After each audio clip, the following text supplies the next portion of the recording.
Member for Iqaluit Managayak, Mr. Lightstone.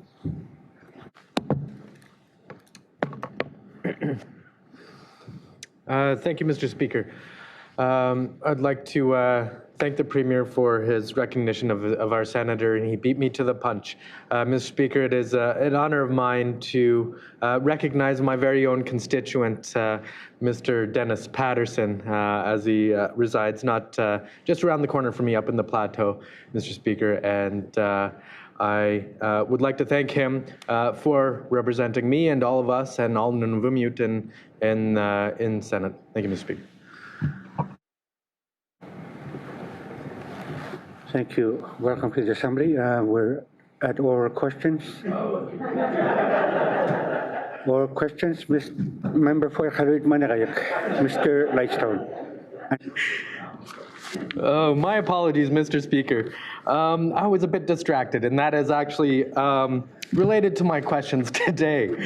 Mr. Speaker, my questions are for the Minister of Economic Development and Transportation, and are regarding the enforcement of our recently passed amendments to the Traffic Safety Act.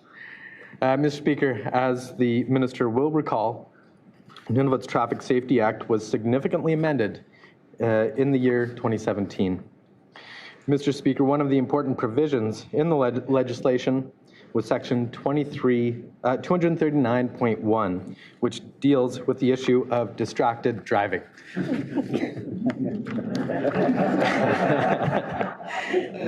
Mr. Speaker, as the Minister is aware, this section prohibits the use of handheld electronic devices while operating a vehicle. To put it more plainly, do not text while driving. Mr. Speaker, the City of Iqaluit issued a public service announcement earlier this month concerning what it describes as frequent contraventions of the rules of the road, including the issue of distracted driving. I'd like to ask if the Minister can describe how his department works with the Royal Canadian Mounted Police and municipal bylaw officials to enforce this provision of the Traffic Safety Act. Thank you, Mr. Speaker. Honourable Minister of Economic Development and Transportation, Mr. David Acero.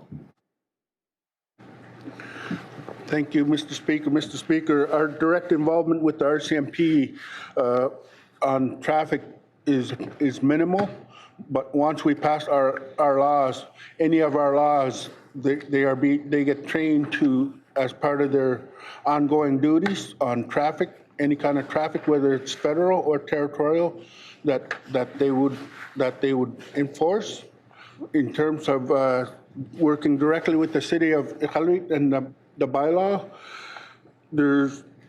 when this act was passed, I had meetings with the mayor and the bylaw division in terms of how we can improve it. And through those meetings, we had to amend our regulations to ensure that the city is able to do what they can when it comes to the traffic regulations. Thank you, Mr. Speaker. For supplementary, Mr. Lightstone. Thank you, Mr. Speaker, and I appreciate the Minister's response and amending the regulations to allow municipal enforcement on these specific matters.